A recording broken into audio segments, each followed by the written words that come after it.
In today's video, I'm going to teach you how to restore a removed custom field in an Asana project. If a custom field disappeared from your project, don't worry. This process will help you bring it back quickly and keep your team's tracking consistent. Custom fields power things like status, priority, and budget. So restoring the exact field helps maintain clean reporting and avoids duplicate data. Start by opening the Asana project where the field was removed. Make sure you're inside the correct project so any changes you make apply to the right place. It helps to use the same view your team typically uses, whether that's list, board, or timeline, but any view will work for this fix. Next, go to Customize. You'll find the Customize button near the top right of the project window. This is the control center for project level settings, including how fields, rules, and layouts are configured. Within Customize, open the Custom Fields area. This section shows all fields currently attached to the project, along with access to the broader field library your workspace or organization uses. Think of it as the catalog of available fields. Now, search the field library to see if the field still exists.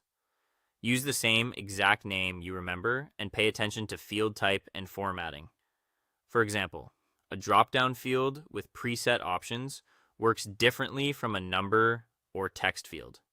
If your team has naming conventions, rely on those to avoid grabbing a lookalike field. If the field appears in the library, add the field back to the project. Select it, confirm any display preferences, and make sure it shows in the views your team relies on. Once it's added, spot check a few tasks to verify the field is visible and that existing values, if any, look correct. This is especially important if you're using the field in dashboards, rules, or reports. If the field was permanently deleted and doesn't show up in the library, recreate it with the same name and options. Match the field type exactly. For example, a dropdown should remain a dropdown, and rebuild the options precisely, including spelling, capitalization, and order.